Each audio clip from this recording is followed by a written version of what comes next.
Story 1. Baby Mole. Funeral should only ever occur on dark days. With the sky furrowed with clouds, the sun hiding in shame, it should be raining, the downpour harmonizing with the sounds of sorrow. Today wasn't a day for a funeral. The sky was a sheet of blue brilliance, the birds vibrated songs of joy, the sun blazed its rays, a warm blanket over the black-clad figure of a woman, reminding her of life, of all the things that would go on living. The sun would outlive them all. Her eyes were sore from a lifetime of crying, compressed into a single week, the weeks used to melt away, gone before they began. Now everything felt slow. She could feel every second trudge through time like weary pensioners ambling along cobblestones. She watched as the people gathered around the grave. Some of them looked at her. Some busied their eyes with the scar in the earth that revealed the miniature coffin. Most of the people he saw were a collection of vague memories that didn't seem to be long, yet here they stood, a smattering of strange crows. The reel of compassionate words started from the priest's mouth, they sue, and became a whisper in another room. She should have written her own words, perhaps a poem, but she couldn't write. She didn't know how to turn pain into ink, so the eulogy was recited by an alien wearing a frock who made her feel like a coward for standing by the grave in silence. Yet silence was the only way she was going to make it through today. Her mind wandered into a memory of buying the ink baby chair, which wobbled, the creased, reduced tag hanging on dirty string. The couple beside her were beside themselves over the one, with unmarked plastic of forest green, strong straps to hold the little one in place, while they giggled and Jackson Pollock the kitchen. It will have to do. What a pathetic phrase for a mother to think. At least that's what she thought. The alien stopped, talking. The crows slowly dispersed, and she walked away from the sound of soul falling on wood. The first night she heard nothing. She wandered in a paradoxical land where tiredness overwhelmed her, filled her body with molten lead, and dragged her down, yet her eyes remained open, eyelids stapled back. A few little white tablets of unconsciousness made their way down her throat, dissolving, and sang with her brain chemistry until her glass of wine stained the carpet. She awoke to the sound of a lawn-mower murdering grass. The sound of slaughter would have usually soothed her, the ambient, massaging her temple. She sighed at the stain, crusted red on perfect white, a mark on years of care and devotion. A nun's soul for a sitting-room floor, a warm bucket of water, and a tough scrubber were fetched, hands scrubbing and scrubbing, salt mixing with the soap, an ocean with drifting crested waves, knees leaving craters in the fabric. The second night it began. Ma. She rose from the sofa, holding her breath so that her ears could glimpse the sound again, waiting, the pressure building inside.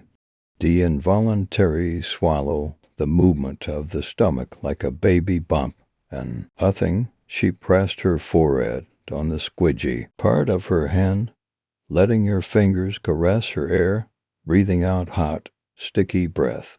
Ma. Inside the cupboard with yellow handles was a teddy bear the size of a pillow. It was her childhood bear, the one she told all her secrets to. Yet as her skin was stretched from growing bones, the bear had been left in darkness to gather dust. Abandoned, the landing light shone on the teddy's face, like sunlight breaking through cloth to grace an old oak. The bear looked at her scornfully.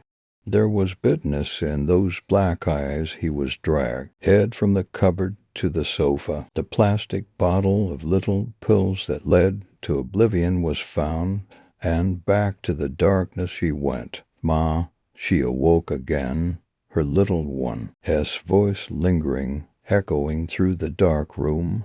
Ma. Again she heard it, clear this time, not imagined, not a part of some dream. But it was no longer in the room. The sound traveled through the walls and out into the street lamps. It called to her, pleadingly calling for her to follow it through the night. She drove along twisting roads, past unheard hooting owls, past the hairs of the earth, towards the cemetery. Torchlight revealed the names of the dead. Some of the graves had shrouds of moss. Others were chipped and cracked. Some glistened with ironic vitality. All were past through until she came to a name she knew. The torch was turned off as she sat on the ground, blades tickling her legs. She closed her eyes and waited. Then she wept.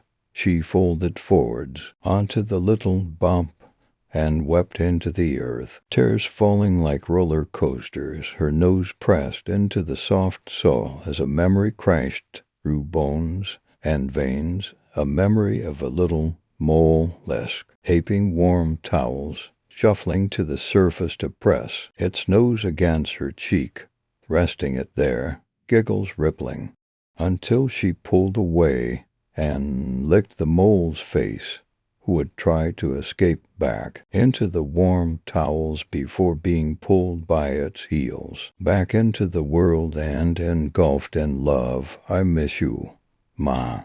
She pulled away from the grave and stared, the first and only word rising from the ground. She listened. Then she heard the sound of desperate little paws skidding over wood. Ma. She didn't think. Ferocious hands clawed at the dirt, scooping it away, scattering it amongst the grass, soul burying itself beneath her, nails, breath quickening, the sinew of her arms tensing. She raked her flesh through the disturbed earth. The scampering ascended into a crescendo, the last seconds of life hopelessly trying to cling on, to escape the pine prison, before being entombed forever.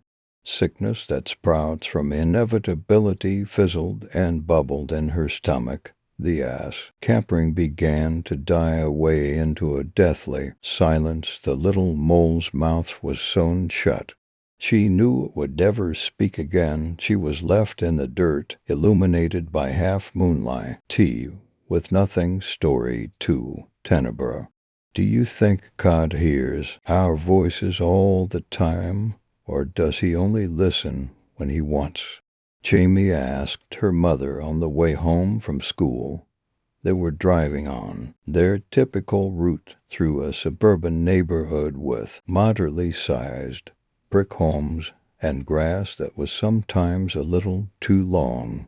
During the afternoons, it was typically very lively in the blocks by the school, but Jamie's mother, Joanne, had to work late, so the space between the car window and the outside world felt all the more separate. Well, if by voices you mean the prayers of his followers, then yes, I think he hears them, and he listens all the time because he wants to. He's all-knowing and loving after all. Joanne replied, I hear them too. Does that mean I'm like God? Jamie followed up, I don't think it means you're like God, you just have an active imagination. Her mother replied, what about what I see when my eyes are closed? Is that just my imagination? Jamie asked again. Yes, dear, it's the beauty of being a child, her mother finished. After Joanne finished, Jamie continued to look out the car window at the passing houses. Joanne's phone was sitting on the center console of the car with infrequent texts coming through and lighting up the phone screen. and therefore shining light in the otherwise darkened car. Each time the light flashed, Jamie saw her face reflecting in the mirror. Her fair skin stood out every time the light flashed, but her eyes blended in with the darkness outside. Jamie was no more afraid of her reflection than anyone else, but sometimes she would catch her mom glancing back at her. "Mom, why do you keep looking back here?"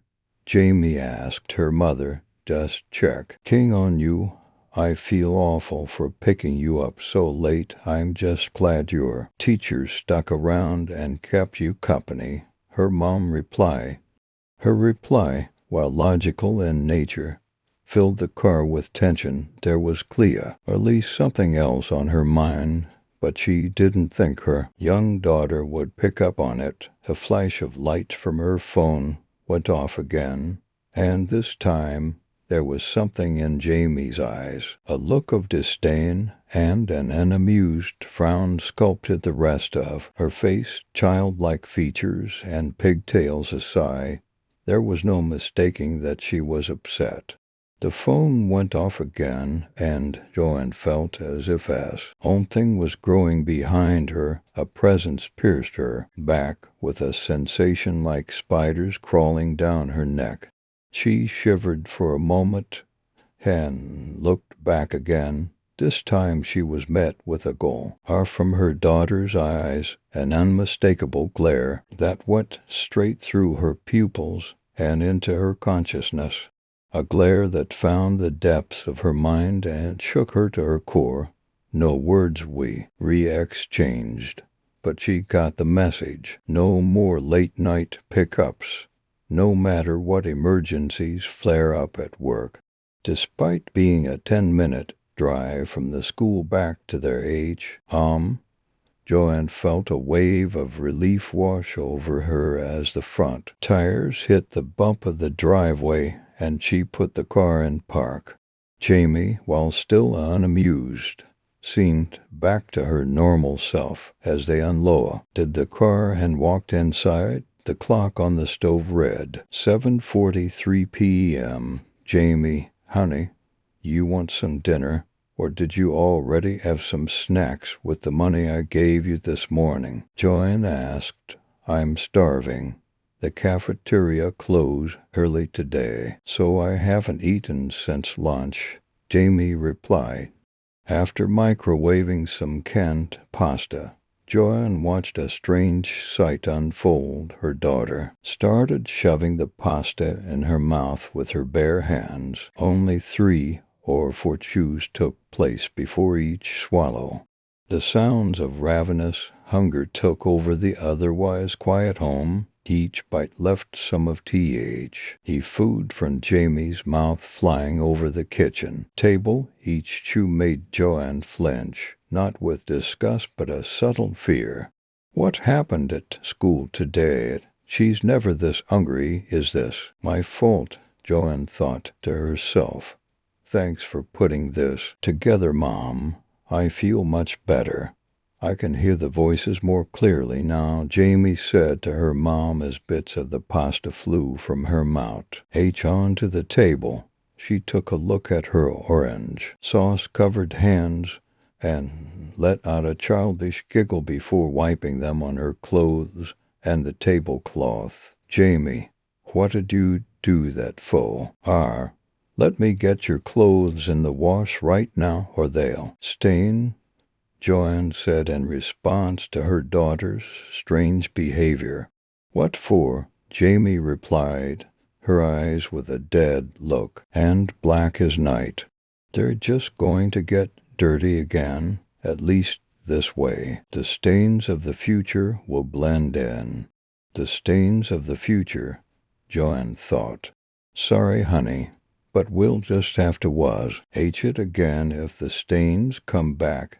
Joanne replied, beginning to get tired. Tenebra says the stains will definitely come back. Jamie replied, a half-baked grin on her face. Who's that, a free ND from school? Her mother replied, A little worried, no. It's one of the voices. She visits me in my dreams sometimes and tells me stories of the past. Jamie replied with a still voice, a voice that blended in with the stillness of the house. You really have quite the imagination, carrying into your dreams. Joanne replied, well, if I'm being honest, it's not just in my dreams. She watches me from the dark corner of the room, and when I sleep, she watches over me from all around. She told me that she's always with me, and that others can see her in my eyes. When I express emotions, Jamie reply, is she here with us? Right now, Joanne asked, her voice shaking and her hands trembling. She felt that she was a strong woman, but her husband always calmed her down when she was anxious or scared. Tonight, he was away on business, and she felt especially alone. The feelings from the car creeped back onto her, starting with her neck and tickling down her spine. She shivered. Behind Jamie was a sliding glass door to the backyard, now acting closer to a mirror showing Joanne's reflection and the darkness around her. For a moment, she steadied herself, but then she saw it.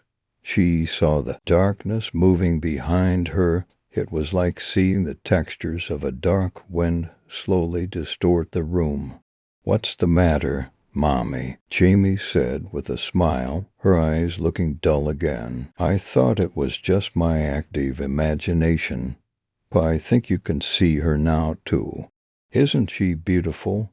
Flowing around the room, hatching us, keeping us company in this quiet house. Why are you speaking like that? Usually your words are so sweet and simple. Who taught you this? Joanne replied. Jamie, as voice became extremely high-pitched, piercing Joanne's ears. No one taught me to speak like this. I have always been this way. Do you want to become this way? Just let her in. Let me in and I will transform you. You will become part of the dark. What do? I'm alone without him, and I can't leave my daughter alone. What do I do in a flash? Joanne grabbed Jamie by the hand, and the two of them ran out the front door into the street. It doesn't stop in the house, Mommy, Jamie said with a smile. She follows us in the darkness between the lampposts. She stares at us between the trees in the woods, looks at us from the sky, and follows us behind every closed door. Joanne, nerves calmer, in the middle of the street, replied, Stop this, Jamie. I done. Believe you, and this isn't funny. Whatever you are pretending to be. This isn't funny. Pretend doesn't exist for me anymore. I see both the darkness and the light.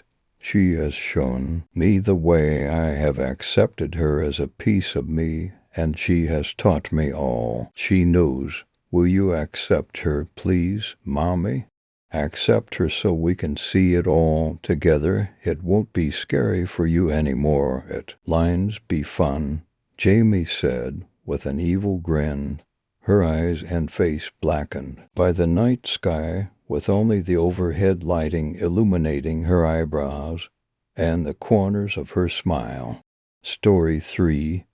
Ghoul. The lonesome desert sat in a hushed daze, keeping secret over the atrocities of the day. The shadows crept along the smooth, tan sand as the sun hid along the horizon like a coward.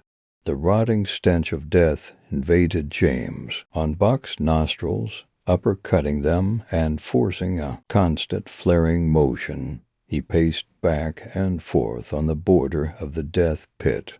His eyes were drawn to the corpses. He didn't want to look, but his brain pressured his eyes to do so. Look at what you've done. He adjusted his rifle in his hands, clicking the safety on and off repeatedly. The bullet-riddled bodies stared back at him with disappointed glare. A child's face was highlighted by a strand of sunlight that darted through the desolate wasteland. Buck met the gaze and shuddered at what he and the other soldiers had done. The bullet hole through the young boy's forehead brought an acidic rumble to his gut. He hated this. He hated death. He just wanted to go home. It had been exactly 2 years since the desert, and Jason Buck could not escape death. He was now working as a security guard for a hospital in the city he grew up in. He understood that people die at hospitals, but when he signed up for the security job, he didn't know he would have to move the bodies to and from the hospital's morgue. How was a security guard responsible for that? And, to add insult to injury, he had not been informed of this upon taking the job. It was a sickening surprise on his first day there. And, to further the cruelty, since Buck was still the newest of the guards on night shift, the morgue runs were all on him. Grand Mercy Hospital was where people were sent to die. It was no secret. Buck visited the morgue up to 10 times a shift on a usual night, and this night was no different. It was 10 minutes past midnight when they got the call. Morgue run. 2nd floor ICU, Jensen called out over the radio with a mechanical squall at the end that shrieked. D throughout the building. Copy. Buck radioed back with a roll in his eyes. This was the 5th run of the night, the other for rolling in an hour after shift change. Buck sighed as he loaded himself onto the ancient elevator. It jerked as it lifted him up to the 2nd floor, then again when it came to a sudden halt. With his hands tucked deep into his pockets, he strolled into the ICU. McIlvine was there waiting for him, a slug in human form. The tall, round man leaned against the wall with a blank stare in his hollow eyes. His stubble stretched all the way from his ears to his chest, hanging on a fat extra chin. McIlvine's hair was a mullet with a blaring bald spot on top, an interesting style that he couldn't help. Buck appeared a near opposite, short in shape, buzz cut, clean-shaven, and tan. "Up, man," Buck said with an awkward wave of anacudaemon. McIlvine mumbled, then returned the awkwardness with a subtle nod of his big head. "Was that a question, or are you saying you're having a good day?" Question. "Yeah, man, it's all good. Let's just get this done okay." The other guards deemed the 2 the morgue bitch. For Buck, the job was a punishment, but for McIlvine, it was a choice. Nonetheless, they got it done. They loaded the bagged body onto a separate gurney. Buck felt that the corpse was still warm through the bag. "Still warm," McIlvine said in a sinister tone, like he found the sensation arousing. Buck cocked his head and examined the pale sloth, the young nurse that stuck to a corner of the deceased. Of an ICU room gave McIlvine a look of utter shock and disgust. Buck and McIlvine took the service elevator down to the 1st floor, popping out near the loading dock at the back of the hospital. From there they rolled it down the cracked concrete of the ramp. The body rattled in the gurney, as they always did down the ramp. The hospital's morgue was located in a building attached to the employees' parking garage. Separate from the actual hospital, it was about a 200-foot walk from the hospital through a vacant slab of cement to the icebox. There was one source of leg, HT, that hung off to the side. It hardly illuminated a thing. The walk in the dark was a constant reminder of death. Buck let McIlvine command the gurney as they navigated along the rocky pavement. Buck rubbed his arms, the cold of the night berating his skin. A cool wind whipped through the buildings of the city and gusted into the men. McIlvine's greasy hair fluttered as Buck's body tensed. There were construction noises off in the night. The crews had been working constantly to put in the city's new sewer system.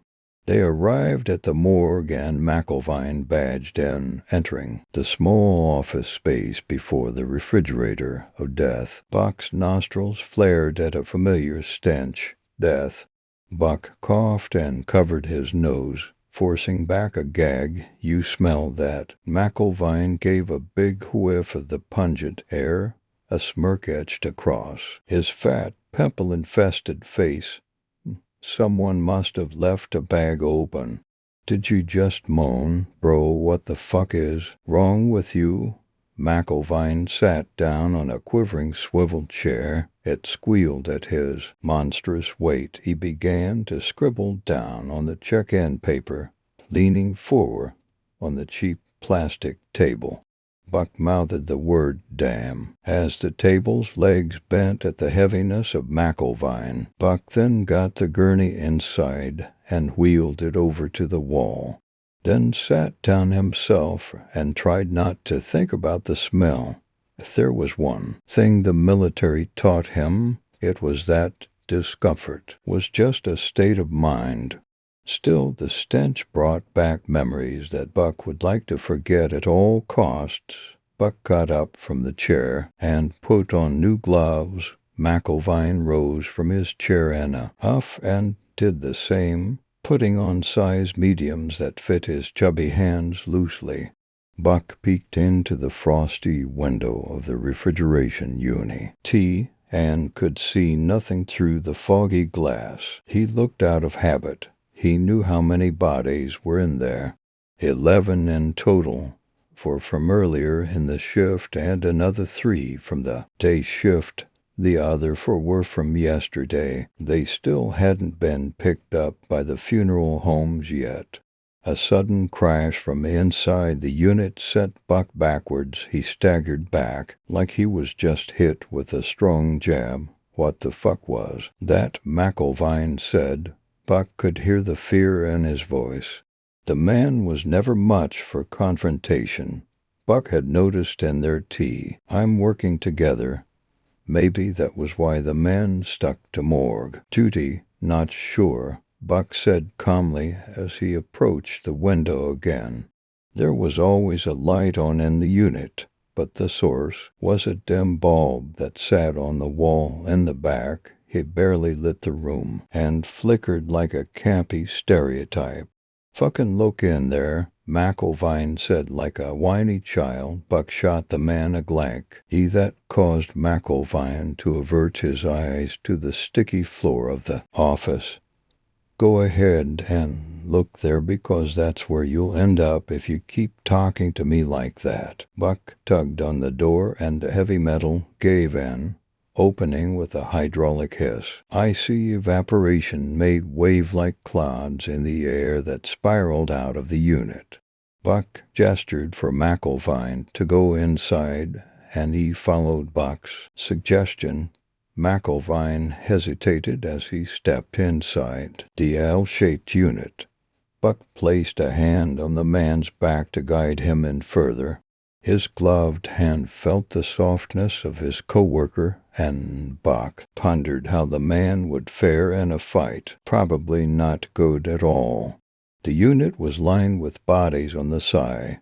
For on the right and for on the left, near the entrance, was a shelving unit with buckets of organs, labeled accordingly. In the back section of the unit, hidden behind the bin were the other 3 bodies, and a mass of buckets filled with limbs, and God only knows what else. One of those buckets was laying on the ground near the turn with a trail of liquid around it. You think, McIlvine gulped. It fell. How woe? But it fall? They're all flat on the ground, Buck whispered. He decided to lower his voice just in case his eyes told McIlvine to do the same. Buck took a cautious step toward the bucket at the far side of the unit and stopped in his tracks at the sight of the thing. It popped its head out from around the corner.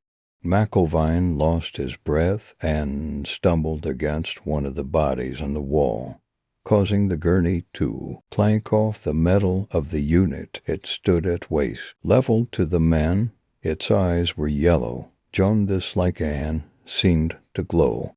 It had the face of a bizarre child, innocent, looking with a narrow nose, and small mouth. Its hands were tucked just below the thing's neck, like it was copying a praying mantis. Buck noticed the jagged, yellow nails of the thing and winced. It looked at the men. Curiosity, the fuck. Buck started before he was cut off by McIlvaine's girly shrill. Buck turned his head toward his coworker with disgust, taking his eyes off the thing.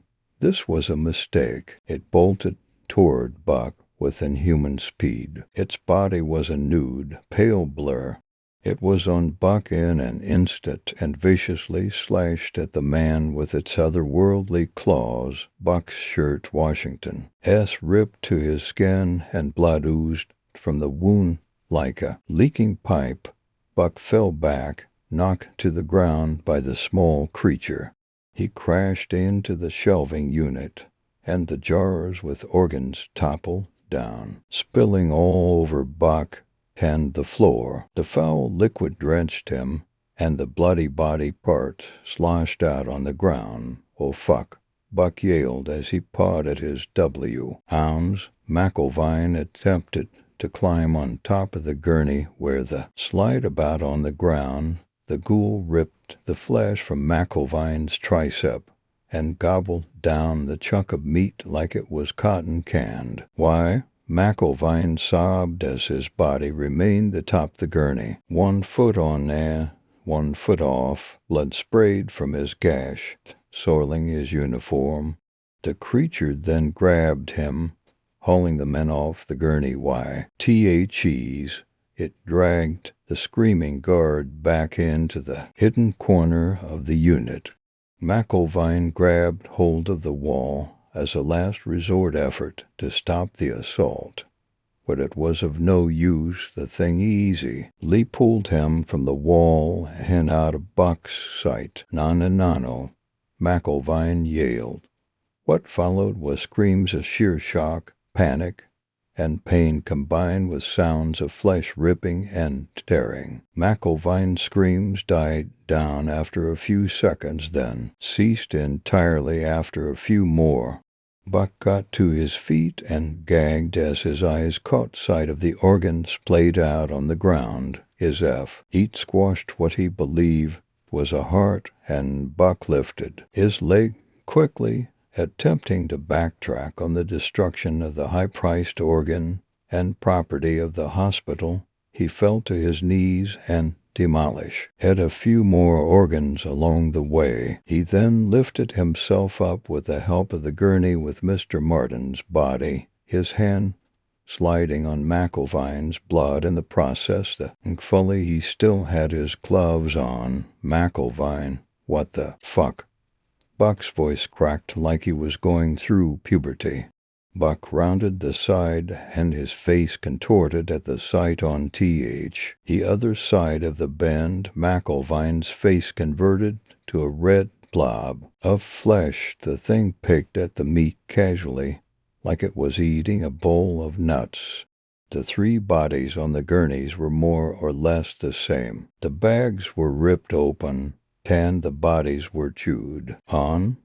One of the corpses had its entire stomach eaten out, while another looked like its front side had been skinned entirely. The buckets of limbs we re-picked through as well. The corner was a mess. Devoured arms and legs plagued with grotesque diseases and afflictions were thrown about like scraps to a hungry dog. They had chunks bit out of them that matched the small mouth of the thing that was eating McIlvaine. Buck scrambled against the wall as the little creature leered at him. Like he was the one intruding, Buck gave the ghoul a once-over and noticed that the thing's stomach was engorged, probably from eating all the bodies, and the thing was genderless, sporting a smooth patch of skin where genitals should be.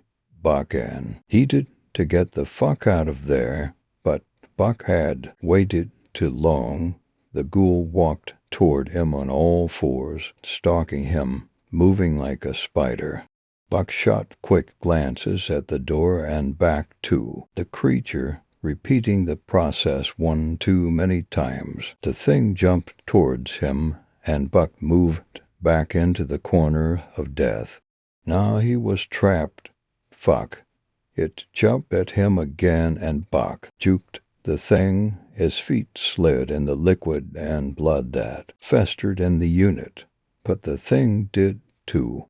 It slid back into the gurneys and banged against them with tremendous force. Buck saw the opportunity and took it. He leapt forward as he heard the ghoul scrambling behind him, knocking metal against metal. Buck lost his footing on the slippery floor and quickly got back to his feet, charging toward T. He shouldered the hard metal, and it gave. With unexpected ease, he fell into the office and turned to his back. The morgue's door began to ease shut, then shot open with a bang. As the ghoul blasted through, it was on top of Buck, clawing and chomping. Its teeth were dark gray, and its foul breath smelled of rotting meat. Buck grabbed hold of the thing's wrists in and out, empty to gain control of it, while it hissed in his face, doing its damnedest to try and bite his nose off. The teeth of the thing clanged shut. The bone-on-bone thwack sent a chill down Buck's spine. He finally adjusted the thing in a sudden twist, jerking its body off to his right. He got behind it and shoved its head into the shockingly dirty floors of the office. Buck got to his feet and kicked the ghoul in the ribs. It screeched. The sound was deafening, and Buck quickly paced backwards as his back smacked against the wall, covering his stinging eardrums. He heard it, but so fucking what? It quickly jerked its head to him, and their eyes met with intensity, like two rivals facing off. The look in the thing's eyes brought Buck back to the desert, to the boy's eyes in the pit. This was God's payback. This was how he would die. Fuck that. Buck quickly averted his gaze and scurried out the door. The cold night packed at Buck's skin. He walked backwards, keeping an eye on the door. As soon as he began to turn, it flung open. He lost his footing and landed on his ass, the frigid pavement meeting his rear with a thud. The ghoul stood in the door and just stared at him. Buck watched the thing and waited. It didn't move. The yellow, glowing eyes sat perfectly still. It took a moment for his senses to notice what loomed around the building. Dozens of sets of yellow eyes glowing in the darkness of the night, some on top of the building, some to the side. The light post flickered behind him, then gave out. In the darkness, the yellow eyes inched closer, climbing off the building, and from behind the morgue. Buck pushed himself back, but he knew there was no use. The eyes darted toward him. Jason Buck could never escape death. Story 4. What he deserved. The wind whipped the branches of the barren tree against the window, creating shadows on the wall that danced like claws. A fitting night for Elmer Corbett's task. At hand, at least, the rain would keep away any unwanted visitors and obscure him from any prying eyes lurking in the darkness. If all went according to his plan, no one would ever know he had even been. And there, luck hadn't been on Elmer's side recently, and counting on it was what had gotten him into this situation in the first place. He had reached the end of the line. Either he came up with the money or something he could exchange for money by tomorrow, or that was it for him. His semi-comfortable life as he knew it was over. He shuddered to think what his wife's reaction would be if she found out about all the money he had lost. She had tried to throw a plate at him the last time she discovered he was back to gambling and just nearly missed hitting his face. He started innocently enough. He wasn't trying to break his promise, and technically he hadn't really. His wife, Bianca, had forbidden him from ever stepping foot into a casino again, and he had an He didn't need to when the casinos now came to him. With the touch of his phone screen, he could bet on anything imaginable. And he kept being offered free money just to try it out. It would be foolish to pass up free money, especially when it came with the possibility of making him a lot more. He wouldn't be in this situation if it wasn't for his Grandma Ruby, the stingiest woman alive when she could still count herself among the living. The thought of her made Elmer want to spit and curse her name, but Bianca would be pissed if he spit on her floors. He wasn't even allowed to wear his shoes inside of their modest two-bedroom townhouse. Making his way to the garage, his feet softly padded along the floor. He wasn't exactly sure what he would need for tonight, so he figured it was wiser to overpack than underpack. He stepped inside the garage and pulled on his old sneakers, the ones he used for mowing. It wouldn't matter if they got mud on them. He usually had dirt and grime coating the treads. He grabbed a shovel and a crowbar from the rack hanging along the wall, as well as some sturdy leather work gloves, then placed his change of clothes and some trash bags into the trunk of his car. He ran through his mental checklist again before climbing into the driver's seat. He probably had everything he needed. But on second thought, he grabbed a pair of clippers off the shelf just in case. He had understood from a young age that the world was full of haves and have-nots. His late grandmother had fallen firmly into the have-s. She had watched her son, Elmer's dad, struggle all of his life and had never lifted a finger to help. It builds character, she had said in response to finding out they were being evicted from their house. I just don't know that I have anything to spare right now, she said another time. If his dad could possibly squeeze a dime out of her dusty old pocketbook, it was always with interest, usually more than whatever the bank was charging. But his dad couldn't get a loan from the bank without a stable job, so they lived by Grandma Ruby's pleasure, which, from what Elmer had always gathered, was to just see them suffer. The one thing that brought Elmer pleasure was knowing that Grandma Ruby didn't seem to use her money for her benefit either. It was like she was always holding on to it and waiting for the day to come when she could finally use it. The only small concession she ever made for herself was the large blue diamond ring she wore on her right left finger. The midnight blue gem was at least 2 or 3 carats, set in a gold halo surrounded by smaller, but still sizable, white diamonds. Precious gems had always fascinated him. They were a way for the rich to wear their wealth on their bodies. He hoped that if he could learn to play their game, maybe one day he could blend into the social club.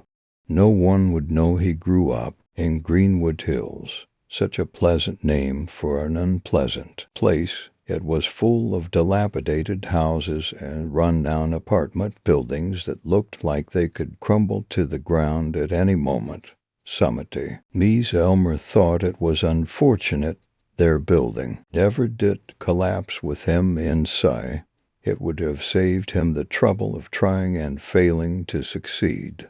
Winding slowly through the dark, wet roads, he made his way across town to the cemetery. Elmer tried to not think about what he was about to do and instead focused on how much brighter his future would be by tomorrow. If he got even a fraction of what the ring was worth, he could pay off his debts and win enough to put Bianca in a nice house like she deserved. He wouldn't have to dodge calls from debt collectors anymore or worrying about Bianca's bank card declining at the grocery store. It would make this night worth it. He imagined he would change his name. He had always despised the name Elmer and had attempted for years in school to get people to call him simply by El, but it had never stuck. When he asked his dad about it, his dad told him that they picked the name because it meant fam. His parents had been preemptively rubbing salt in the wound because so far he hadn't amounted to anything. He wouldn't know what his mom thought about that as she ran off when he was just a baby. She had thought that if she married his dad, she would get access to Ruby Corbett's fortune and live a pampered life. As soon as she realized they weren't getting jack shit, she ran for the hills. When Grandma Ruby finally died, Elmer had been hopeful that maybe this would be it, the turning of the tide for him and his father. She didn't have any other children, so there was no other family to leave it all to. If Elmer could just get the ring, that would be all he needed. He knew he could make his dreams come true if he only had a small jump start of cash. The problem with his gambling was that he had never been able to go big enough. It took big risks to make the biggest rewards. With a few hundred, heck even a few tens of thousands of dollars, he was sure he could turn IT into millions in no time with the right amount of luck. None of that happened. Bitterly cruel. Until the very end, Grandma Ruby left her entire estate to the local animal shelter.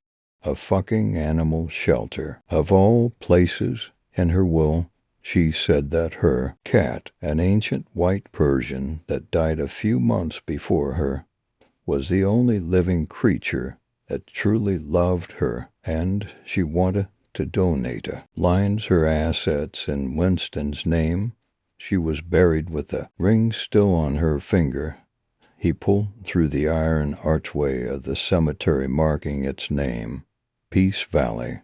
In the daylight, the name was fairly fitting. It sat in a field filled with sprawling trees and lush green grass, a small river running along the edge of the property. In the night time, though, it looked like every shadow could be someone or something lurking in the darkness, waiting for him to turn his back or drop his guard for just a moment. Elmer parked the car and wiggled his shoulders, attempting to shake out fears and anxieties settling inside him. Looking around, he didn't spot any other vehicles or headlights in the distance. The cemetery was tucked out of the way, outside city limits, and there was little chance anyone else would be making a nighttime visit. Hopefully, the storm would keep away any wayward teens looking for some thrills. He needed privacy and the cover of darkness. To pull this off, he had 8 hours, give or take a few minutes, until sunrise, and he needed to be back home and looking normal by 7:30 a.m., when Bianca typically woke up to get ready for her day. In theory, he should be able to do it. He was 31 years old and had been an athlete and worked in physical labor for years. The motivation of a huge payout would help him push. Through the night, he wanted the ring. He had spent his childhood seeing it gleam from Grandma Ruby's middle finger, like she had put it there purposely to taunt him. it would sear. There's repayment for all the times that she could have helped him and hadn't. Anger coursed through his veins as he made the first plunge of his shovel into the muddy, loamy soil, loosened even further by the damp conditions. With no hesitation or second thoughts, he kept a steady pace. He was fueled by the anticipation of his reward that was just waiting below the dirt. After an hour of digging, the anger and excitement had distilled into a burning desire to just be done. He wasn't even near the halfway mark, and already his shoulders ached and his hands burned, even through the work gloves, blisters forming all over his palms. By the fourth hour he was filthy and hot from the exertion, but his toes were chill from the damp drizzle that had continued to pour down as he worked. The moisture had permeated the fabric of his sneakers hours ago, and he could only imagine that the pads of his toes looked grayed and wrinkled, buried beneath his wet socks. By the seventh hour he finally hit something hard that appeared larger than a rock. The depth of the hole was above his eye line at this point. He could no longer see around the cemetery for any passing cars, but he felt safer concealed by the walls of dirt surrounding him. Up until this point, he hadn't given much thought to what he imagined Grandma Ruby's body would look like. He wasn't even sure if she had been embalmed. There was no open casket at her funeral service, so it seemed pointless to preserve her body only for the mortician to see their handiwork. He tapped his shovel on the lid of the box, digging around until he found an edge he could loosen from the mud, enough for him to wedge the crowbar into the gap. Using all of his remaining strength, he yanked back on the casket lid, which loosened even easier than he had imagined it would. Angling himself around the half-open lid, he stepped back and pulled it open to look down upon his grandmother for the final tea. Emmy, he took a sort of sick pleasure at how much it would bother her to be seen like this. Vain until the very end, it looked like she had chosen to be embalmed. Her clothing and hair were mostly gone, but her skin, though noticeably degraded, still remained, the ugliness inside of her on full display for all the world to see. Well, Elmer hoped the world wouldn't see. He hoped absolutely no one would have any idea that Ruby Corbett's grave was any different than it had been on the day she was interred. There, resting on her chest, was the treasure he sought. The blue diamond shimmered in the shreds of moonlight that filtered through the clouds above. He reached down and gave a sharp tug on the ring, but it wouldn't budge, clinging on tightly to the skin of her finger, as if refusing to betray its former owner. He tugged again, and realized it was pointless. He mentally patted himself on the back for bringing the clippers. He was already standing in his grandmother's grave. How much worse could it be to desecrate her body just a bit more? Any moral qualms he had went out the window when he plunged his shovel in the ground. He'd come much too far to turn back now. The sharp clippers went through her skin and bone with little trouble, releasing his prize.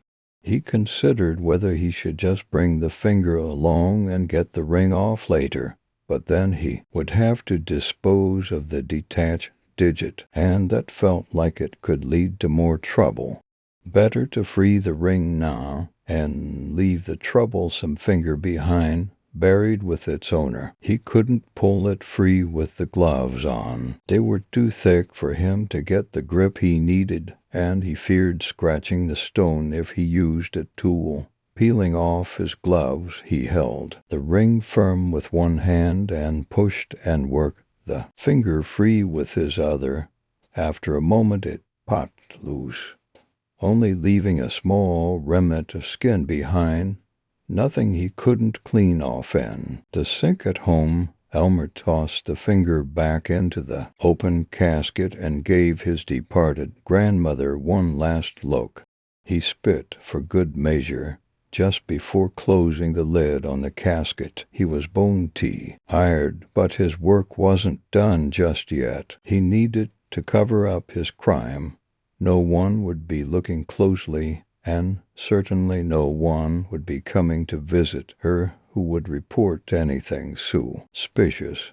But he couldn't just leave the grave open. Securing the ring in the depth of his pants pocket, he tossed up the clippers first, and then the shovel. The head of the shovel knocked a spray of dirt loose from the large pile sitting near the edge, but fortunately stopped short of an avalanche. He barked out a short laugh that could have gone badly. Securing his hands on either side of the pit, he attempted to push himself up and over the edge, but hours of digging had overworked his upper body, and he couldn't summon the strength to pull himself out. Feeling himself slipping, he scrabbled for purchase with his legs against the slippery walls of damp earth, but he couldn't find a foothold. The panic of being trapped in this grave and caught when the sun came up led him to start foolishly grasping at anything within reach. He didn't think he would have the strength to try climbing out a second time. His hand latched onto the shovel he had tossed earlier, and he pulled. With it came a torrent of wet dirt pouring down into his face and open mouth. He fell backwards into the grave, hitting his head on the hard casket as the mud continued to spill over him. The sunrise that Elmer was so afraid of didn't break through the clouds. Rain continued to pour even heavier from the sky, and with it more dirt, until it was impossible to even see his body laying beneath it. Even in death, he didn't live up to his namesake, as he had predicted. No one would be looking too closely, and no one would be visiting Ruby Corbett's final resting place to notice anything suspicious at all. Story 5. A monster named Whiskey. I woke up on the floor, my head pounding, dried tears and sweat crusting my face and clothes. The stink of vomit choked the air around me. I hazily remembered throwing up in the sink all over the dirty dishes before tripping over the rug and deciding to stay on the ground. Sleep had claimed me, and a part of me had wondered, as I drifted off, if it would finally be the last time my eyes closed. It wouldn't have been the first time someone died like that in this house, but the pain behind my still closed eyes disappointed me. I'd take death over a hangover. My eyes fluttered slowly, expecting the hissing sting of daylight, but only the flickering single bulb over the kitchen table illuminated the sparse space. It was just enough to make out the customized poker chip lying face down a few feet in front of me, the one I could see in my mind's eye even in my hazy state, the one that had a simple 6 months embossed on one side. I closed my eyes again. This night felt haunted. Maybe I could go back to sleep and awaken when the sun rose. Everything looked better in the daylight. Before I could, a delicate clinking sound came from the table behind me, and when I rolled over to look, I saw him sitting in a chair, feet on the table, pouring himself a glass from my cheap bourbon smock, he from a glowing cigarette, creating a halo around his head. "Oh, my sleeping beauty," he crooned, his voice like honey to match the amber eyes raking over me. Of course he would be here right now, months gone, and now he shows up to drink my liquor and taunt me with a face that looks like angels chiseled it out of marble. I want to tell him to get out, but I can barely groan with how dry my mouth is. He chuckles, He knows exactly how I'm feeling, and there is a glint in his eyes that is all too familiar as he takes a long draw of the bourbon before filling the glass again. It's as if I never left, he drawls, and maybe that's how it should be. I drag myself into a sitting position, pressing my hand into my forehead to try and relieve the pain. But even as my stomach rolls and another cold sweat breaks out on my face, I feel the shame more than anything. "What are you doing here?" I croak, crawling to lean against the nearest wall. "I heard you calling, my sweet. Must have been a great party," he chuckled. "How could I resist calling right back to you?" "I don't want you here." The smirk vanished.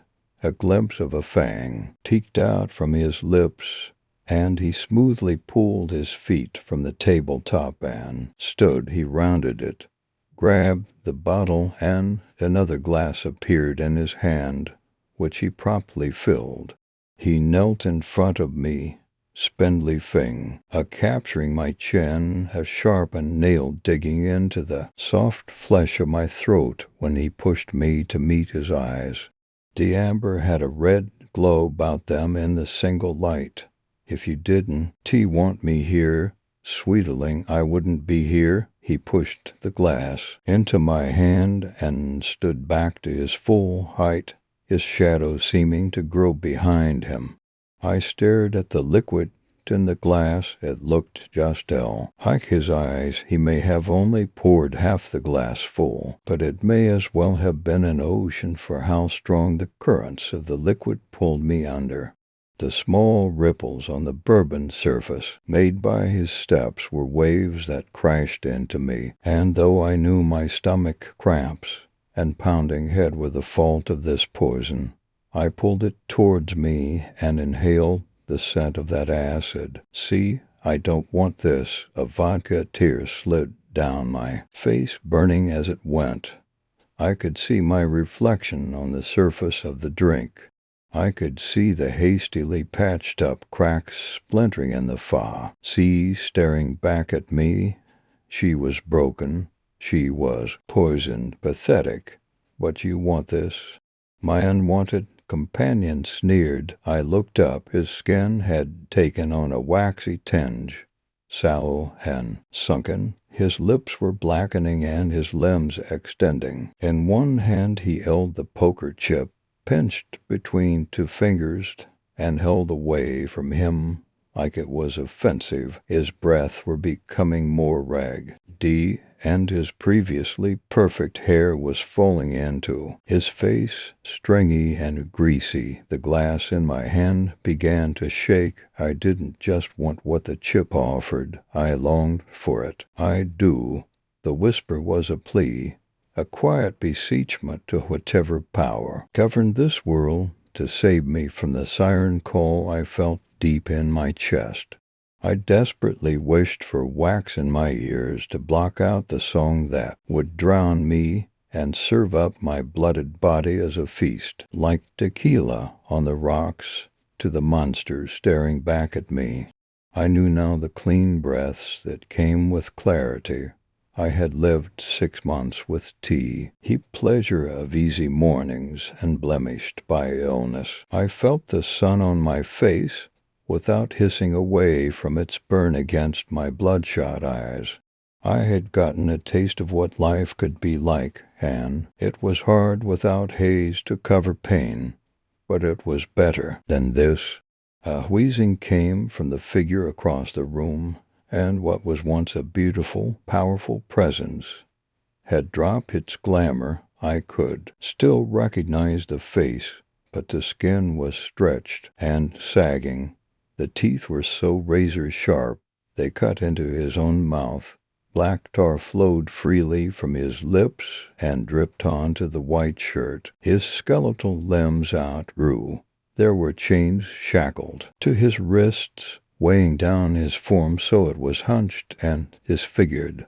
His elongated fingers were tipped by long, blade-like claws that dragged at his side with the chains.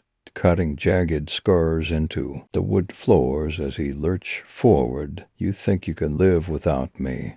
It spit acid from the gashes it cut into each time. Those horrid teeth met his lips. It screeched as it clawed towards me, and I screamed, trying to scramble away, even as the nausea threatened to spill over. You think you can be free of me. The chains shot out and wrapped around my arms, and I screamed again as they dragged me back, my fingernails scrambling on the floor, ripping and splintering. Now my blood would stain the wood red as his was staining it blah. CK, I was lifted from the floor, slammed onto the table, and the metal snaked around my torso to contain my thrashing. You lied to yourself. He placed an unnaturally long hand on white chest and pressed down. It began to swell and rot before my eyes. Putrid, viscous liquid oozed from splitting flesh. You want a clear head, but you can't even live inside it without hating yourself. A new bottle appeared in his hand, and he used his fangs to bite. Off the top, glass shards fell to my face, and I felt the sting of open cuts. You want a new life without me, but I was the one who saved you from yourself. He leaned forward until his face was inches from mine, his black tongue snaking out to lave the fresh blood from my cheeks, his own splashing into my open wounds. His roar dropped tea. Oh, a whisper as he licked into my ear. You, my sweet, want me gone, but you don't even have a name without me. He lifted the bottle. Please, stop. I cry, tears street, reaming down my face to mix with blood and bile. Your father sold you to me in exchange for his first bottle. He tipped the one in his claws over, prying my mouth open and letting it pour down my throat. Even as I gasped and tried to spit it out, I felt the sweet burn of it, begging me to surrender. I couldn't breathe, and panic rose to meet my fear. Still, the creature above me spoke. The day you came, he into this world, I was by his side. I was the god he worshipped. The ritual he sacrificed everything to. I am your god now. He damned you the way he damned himself. He gave you to me, sanctified your sacrifice in the blood of your mother, and signed our contract. When he signed your birth certificate, what is your name? I don't. I can't. I sobbed, and he poured more liquid fire into my mouth. Say it. Acolyte, what is your name? I shook my head. He emptied the bottle, and I thought I would drown when it splashed into my nose, my eyes, and my hair. He shook me and roared, S-A-Y, your name? Whiskey, I screamed back, coughing and sputtering, as a smile curved unnaturally long on his flayed face. My name is Whiskey Marie Tully. We stared at each other, his amber eyes, the only beauty that remained in the visage of this monster. The chains receded, the restraining hand on my chest became a caress, and his cruel smile softened. Do you see, sweetling? His voice went back to its smoother, seductive pitch. I closed my eyes, and my body sank into the wood beneath me. Oblivion suits you. He dropped the poker chip onto the table beside me and chuckled again, singing to himself 12 steps forward. That all it takes is one step back. In my memory, I heard that same tune, hummed by my father on my 15th birthday, throwing a poker chip just like mine into the very same fireplace the creature was now standing in front of. I only got one present that year, a whiskey bottle that my father said was just for me because it had my name on it. My poker chip has my blood on it now, but since it was gifted to me it has been stained with my tears, acting like a shield and soared against the ache of temptation. I had earned it. I could earn it again. My eyes snap, head open, finding that the creature had left the broken whiskey bottle on the floor beside the table. I gripped the poker chip and stood on shaky limbs, stooping for the bottle. I fought the nausea in my stomach and the spinning in my head that nearly made me fall again, and limped towards the monster who claimed he was my god. He eyed me without an ounce of concern, only pride at my inebria. Tyan, you are so beautiful like this, unsteady and craving more. I said nothing, only continued my wavering way towards him, and when his stench was close enough to poison me, I held out the bottle. You want more, darling, he purred, conjuring another bottle in his clawed clutches. I took it from him, grasping the neck with all my strength. His smile sickened me, but steeled my resolve. I lifted the bottle above my head and swung it so hard it shattered against his skull. It overbalanced me, and I fell, but not before I raked both broken bottles down his chest and stomach. He screeched an animalistic cry, black blood spurting from the wounds, and he toppled over. I regained my shaky stance and flung myself atop his hideous form, bringing the bottle. Heat poured down my throat, down into his own over and over again. Bile spewed from his open mouth. Blood splattered every surface, and my screams of rage shattered the silence of the night around us. I am not your acolyte. I am not your servant. I will not give you my life or my heart or my soul. I kept slashing, feeling his feeble attempts to fend me off, but he was growing smaller each time the sharp edges of the broken glass met his flesh. His shadow grew larger, but his body lost mass. He faded beneath me. Eventually his body was gone, leaving only a writhing shade in its place, unable to speak, unable to fight, unable to drink. Finally, my movements stilled. I looked at the carnage my monster had wrought. Blood, both red and black, covered the floors, counters, and furniture. Glass and bottles were strewn about, some dripping and some broken. The stench of death, vomit, blood, and fear permeated everything. The house I'd lived in since birth was destroyed, though it had been contaminated long ago. My mind was still fuzzy, and in the haze of drunkenness I saw only one solution. I dragged myself up and gathered the full and half-empty bottles, pouring them in every room. By the time I was finished, the only thing I could smell was alcohol, and though I could still feel its call singing in my blood, it was not a song of seduction. It was a morning hymn. I opened the front door, then looked back. I never had a chance in hell of avoiding my father's sickness. The monster had been right about that. But I did have any right now, one chance, and one final bottle of whiskey in my hand. It seemed poetic for a bottle with my name on it to put an end to this cycle, but for a moment I hesitated. I watched Saturday morning cartoons on that rug, learned to make peanut butter sandwiches standing on my tiptoes at that counter, warmed my hands in front of that fire while listening to Christmas songs on the old radio still. Sitting in the corner, the small memories flashed in my mind's eye, and tears began to choke my resolve. How could I destroy the last vestiges of the only life I'd ever known?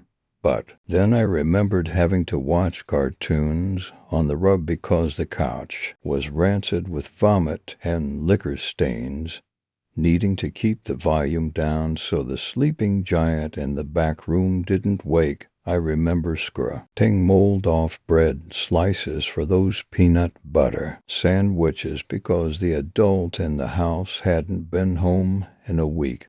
I remembered taking my first sip of my namesake at 12 in front of that fire because my father said it would warm me when he couldn't pay the heating bill. He'd spent the money at the bar. Every good memory I'd ever had in this house was tainted by the monster whose blood was on my hands. I was looking at the remnants of a life wasted. I clenched my jaw, lifted my shoulders, and threw the bottle into the fire.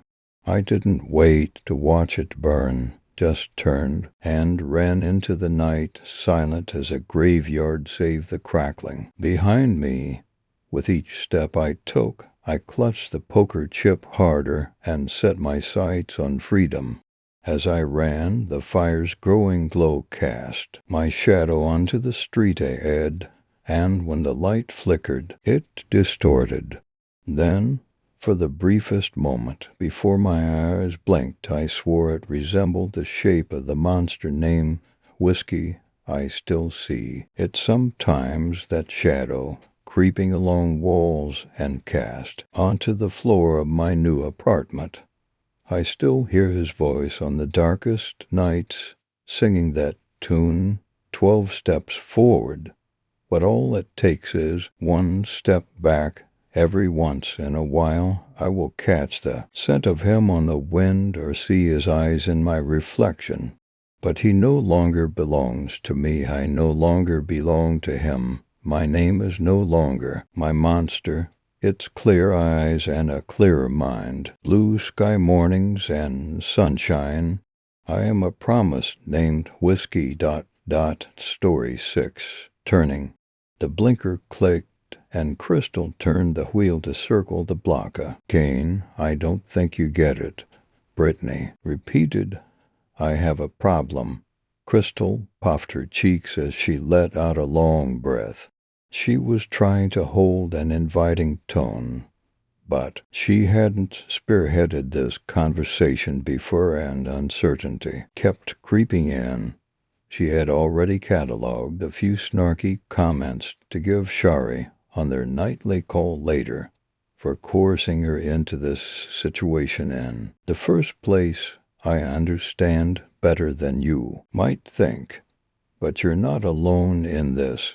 She winced to hear how hollow and corny her words sounded, but she'd have to carry on reciting stale sentiments until she conjured a better tactic. No, I don't think you do understand, Brittany said nervously, fidgeting with her two long sleeves. Curtains of faded dye guarded her thickly in-ed eyes as they flicked across the dashboard. I shouldn't even be here right now. Brittany looked around from the passenger seat as they turned another corner through Crystal's neighborhood. Is someone after you? Do you still owe money or something? Crystal's alertness sharpened. If so, that would be a ticking time bomb. Just a few months ago, they had a guy relapse because his dealer tracked him down for money. No. Brittany trailed off and continued to look around, darting eyes wide and skittering. They were approaching Crystal's house, and she decided to pull in the driveway this time. Maybe Brittany could focus better and tell her what was going on if she wasn't distracted by motion. The silver Civic inched up the gravel and came to rest under the Rick T.Y. carport. The sun had set hours ago, and the streetlights were too shy to come as far as the crooked shelter. The added darkness felt more private, more anonymous, more welcoming to reluctant secrets. Scariest rolled her window down a few inches and pulled out her Newports. She fumbled for a different approach to the conversation as she deftly pulled out a cigarette and lit it. She held out the pack to Brittany, but pulled back after a few seconds, in which Brittany didn't so much as acknowledge the offer. Now that's odd, Crystal thought, stashing the pack back in the car's console. We've all been there and done things we're not proud of. Crystal started and again, internally cringing as she fell back on the dead horse. You're not alone anymore, and things sometimes feel more manageable when you let them out. She inhaled from her cigarette, giving Brittany a chance to respond. The silence was only disturbed by the soft shake of vans bouncing on carpet and the distant whoosh of a car passing on the street behind them. So she carried on, an active Addie. That's not what this is. Brittany burst out. She had turned in her seat and was directly facing Crystal now, wide-eyed and defensive. Or was that panicky? Crystal drew another breath from her cigarette. What would you call it then? She was not surprised by the outburst, but felt awkward and unpracticed in handling it. She tried to remember being on the other side of this conversation and sifted memories for her next line. Brittany looked back down towards her hands. I'm worried what will happen if we talk about it. I don't want it to affect anyone else. Brittany's voice had retreated. She bit the corner of her lip. Now we're getting somewhere, Crystal thought. They've been doing this for a while. I've heard it all, she said as she poked the butt of her cigarette through the opening in the window and let go. The ashy nub paused on the small ledge at the base of the window before rolling off onto the ground. I don't think you can shock me. She rolled her window back up. Brittany was kneading her sleeve between her fingers again, so no matter what you want. Do think I'm some kind of monster or something? Crystal smiled, warmly lightened to finally speak with true sincerity. No matter what. Brittany took a deep breath and used her right hand to grab the left cuff of her hoodie.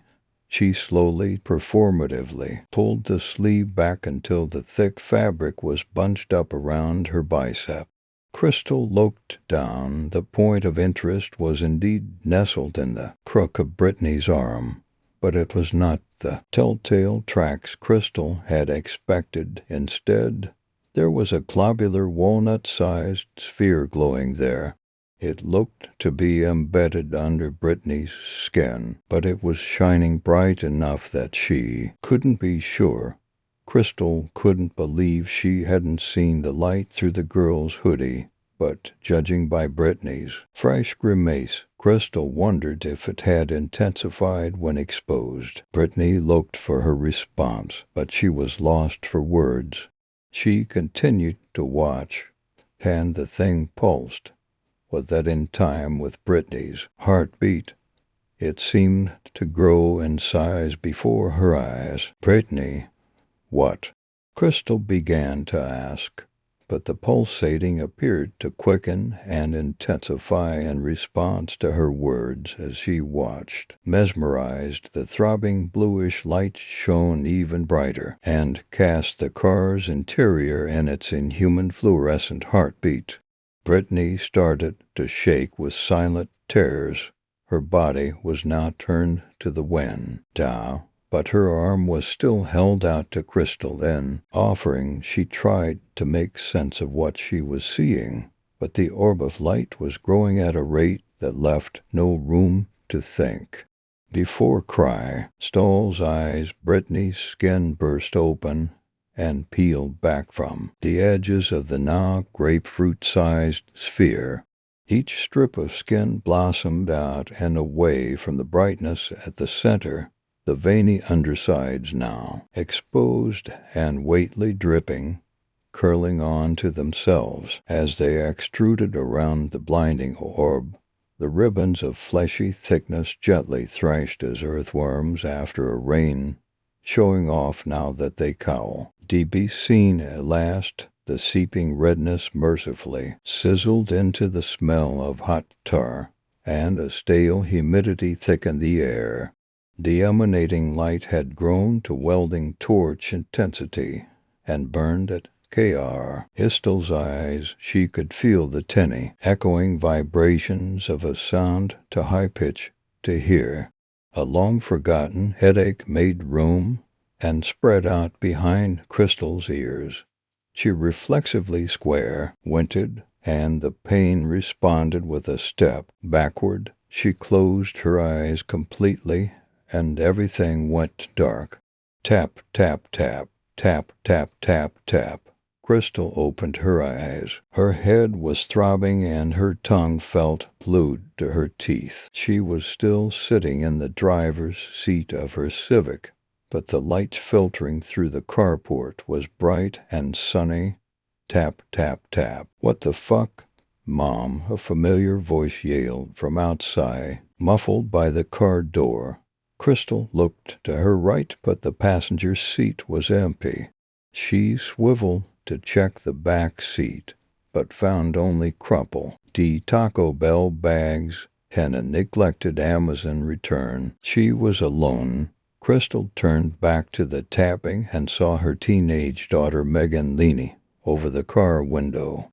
With a backpack on one shoulder, she was knocking her ringed fingers against the glass directly in front of Crystal's face. Unlock the door. If I miss chemistry again, I'll have to do extra pages on the next lab. It registered with Crystal that it was time to drive Megan to school. Crystal fumbled the button to unlock the doors and looked back over at the empty passenger seat. Her mind flashed the pulsing light, the pale skin. You won't think I'm some kind of monster. The passenger door opened and Megan huffed inside. So I guess I'll tell Shari to get another white tag ready then, huh? Megan challenged. From the junction of sarcasm and righteousness, Crystal looked at her blankly. The after image of the pulsing orb damned her explanation behind the pounding headache. Megan waited for a beat, eyes momentarily begging to be corrected, then snapped. Jesus fucking Christ, Mom, what is wrong with you? Can't you at least hold your shit together until I'm 18? That last home they sent me to was so nasty, and the neighbor boy was a total creep. She slammed the door and jerked her upturned palm a few times between the dashboard and Crystal, a clear gesture that she should start the car. Crystal reached for the key in the ignition and gently twisted the Civic to life, bleary-eyed and confused. She carefully pulled the gear shift into reverse and started inching the car backward out of the driveway. Megan turned to face the window in silence, her jaw set against stairs. They were on the move. Story 7. My Kevin. The sound of a door being slammed jolts me from a deep sleep. I look at my phone. 3 a.m. Kevin. I groan against my pillow. Why? Huh? Why? Now another door slams, opens and slams.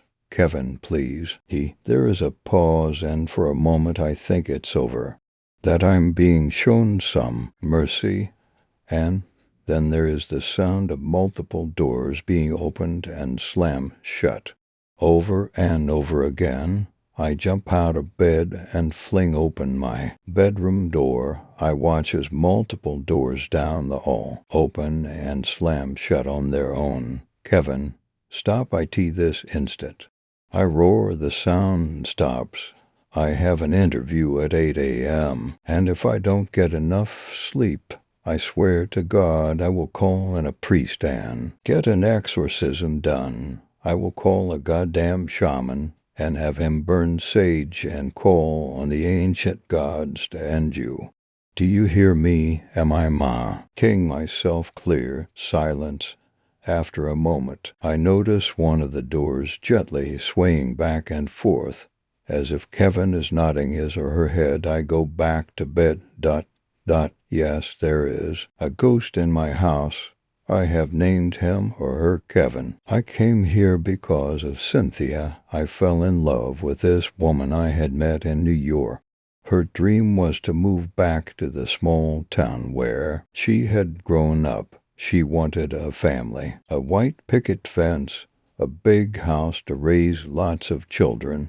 But she couldn't afford any of it. Her credit was crap and her savings non-existent. I was sick in love, borderline obsessed, so I agreed to use my money, all of my savings, to take us hundreds of miles away from the only city I had ever known, to this small-ass town and into this big-ass, spooky, belongs in a horror movie house. I did it all for her. Except, of course, it wasn't like she expected. She wanted to move to this town because she thought it would make her feel closer to her parents, who had both passed away years ago. They didn't live in this town when they died. By the way, they had the good sense to move way before that, and the town wasn't like she remembered because, of course, it wasn't. She hadn't been here in more than 20 years. So what the hell did she expect? And no one remembered her because most of the people who lived here when she was here had already moved away or died. So no, not quite the fantasy she thought. But it was too late. I told her we had to live here, at least until we could save some money. But she didn't want to wait. She couldn't. She said her dream had blown up in her pretty, stupid face and she couldn't take it.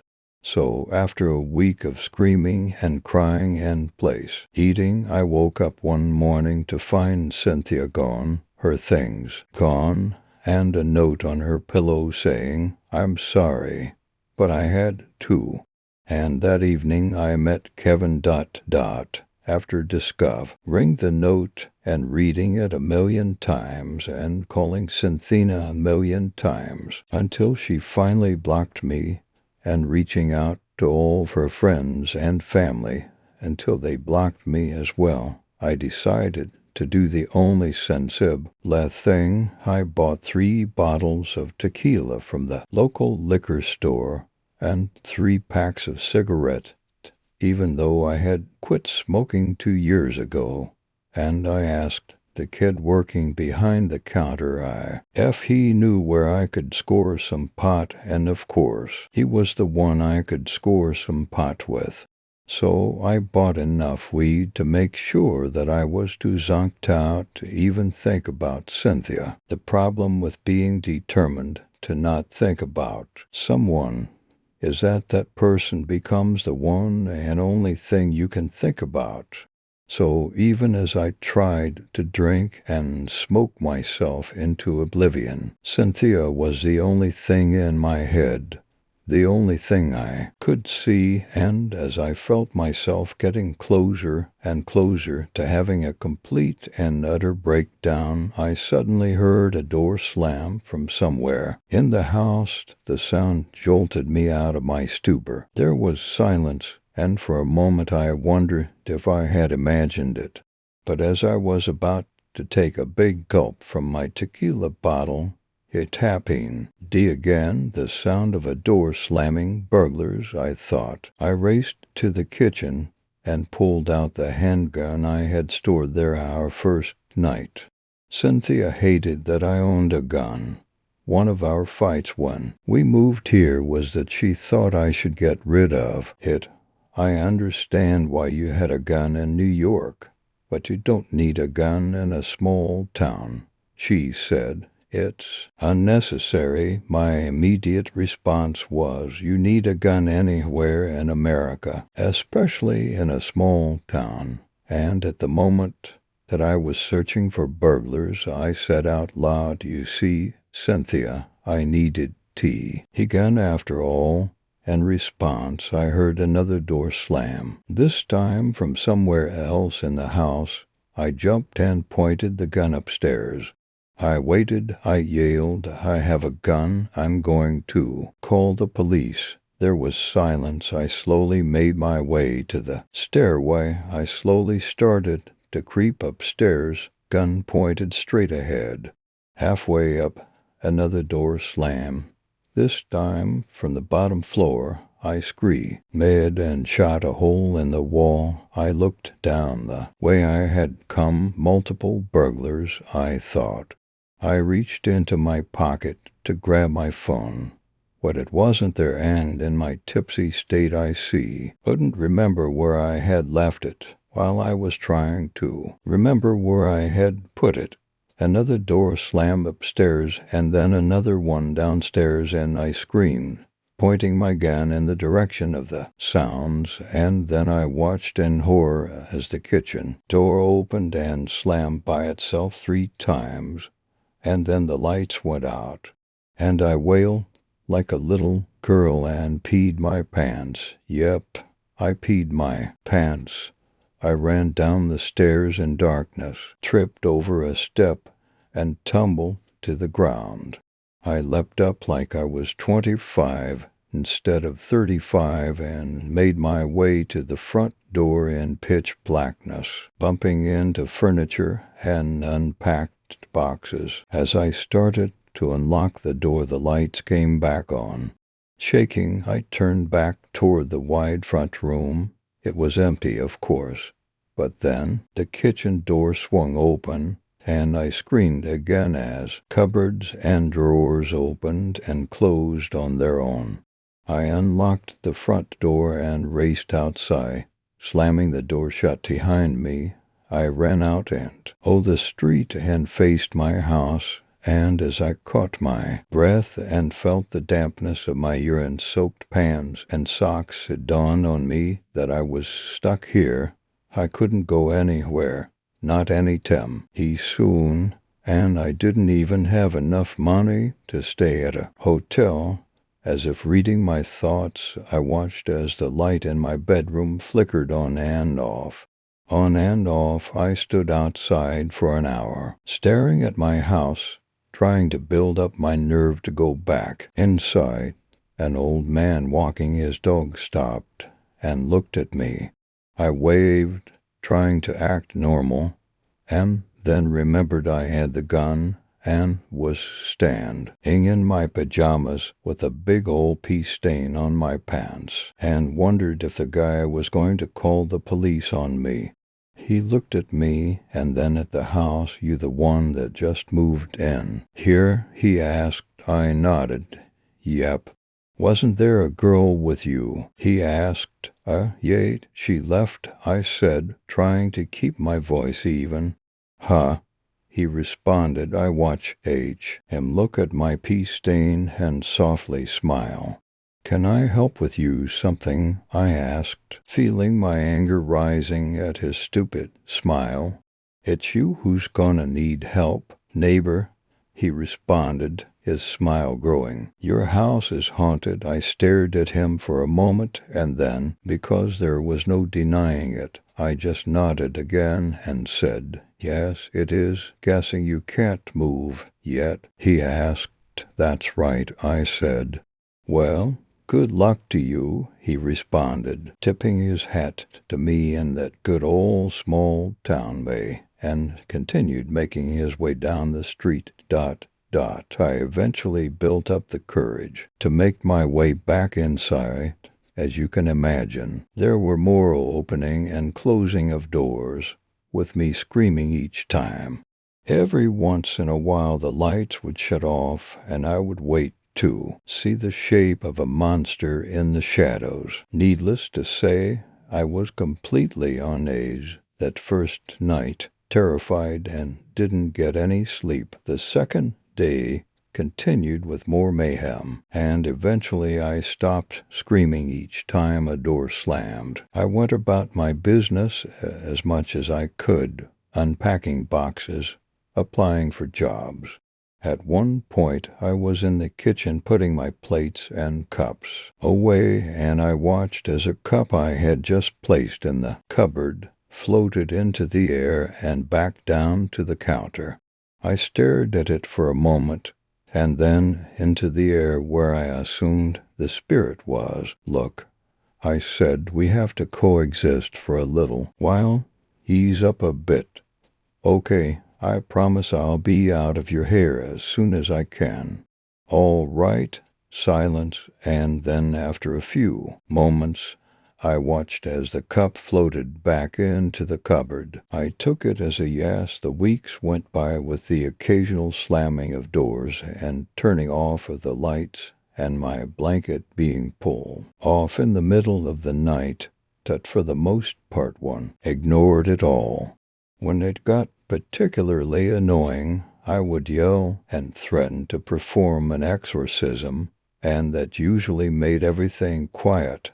I was a fairly successful freelance photographer back in New York and began to apply to as many opportunities as possible back in the city. Being an extremely competitive field, and given that I had already been out of the city for at least a month, which is basically the equivalent of being gone for 84 years, things move at a snail's pace. I decided to get to know my neighbors, show them my portfolio, and got several gigs photographing parties. Word got around fast that the newcomer needed work, and while I had no desire to stay or get super close to anyone, people were very generous with their opportunities and pay. Everyone knew I was the sucker that had bought the haunted house, and each time I asked what had happened there, folks would just shake their heads. Too sad, they said. So eventually I just stopped asking. During this time, the ghost and I got used to each other.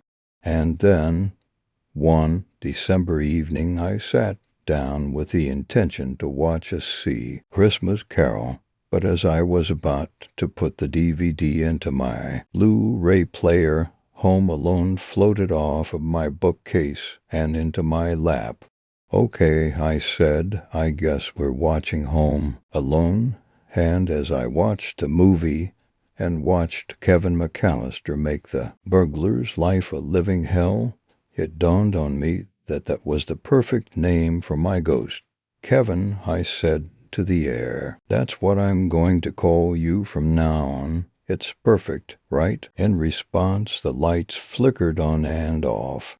Good, I said. Kevin, it is. Don't set any booby traps, please. The lights flickered on and off several times as if Kevin was laughing. I wasn't sure whether to take that as a bad sign or a good sign. Even though Kevin liked to cause the occasional mischief, we lived relatively peacefully. When I left for the day to go photograph something or someone in town, I would put on Home Alone and leave Home Alone 2 out, just in case. Sometimes, when I came home, there would be a pot of water boiling and a cup with a packet of chamomile tea all ready to go for me. Did it bother me that Kevin could use the stove? Absolutely. But I was touched that he or she each had made me some tea, and now, after months of applying and getting nowhere, I have finally landed a job in New York working for an ad agency, and I have saved enough money to get the hell out of here and sell the house I leave in a few weeks, and I cannot wait. Packing up my things has been difficult. Every time I start to pack, Kevin unpacks. My things go flying. He or she has already broken several of my plates, and even when I threaten to call a priest or a shaman, the chaos keeps going. Isn't this what you wanted? I asked. Didn't you want me out of the house? Silence, and after a few moments the usual orchestra of door slamming. It is the night before I am supposed to leave. After a lot of back and forth and screaming and threatening to burn down the house, Kevin eventually stops. There's been no disturbance for the last 2 days, and I am finally packed. Tomorrow morning at 6 a.m., I pack up the U-Haul and head back to New York City. Back home, I make myself a cup of chamomile tea, and am about to watch Goodfellas when I decide, instead, to put on Home Alone. I expect there to be something, anything. A door closing, a flicker of a light, but nothing. And then at the end, during the scene where Kevin McAllister's mother finally comes home, I see reflected on the television the outline of a small child next to me on the couch, a boy. I look over, and of course there's no one there. I look back at the television, and there it is, there he is, reflected on the screen. Behind Kevin McAllister hugging his mother is my GH host, my Kevin.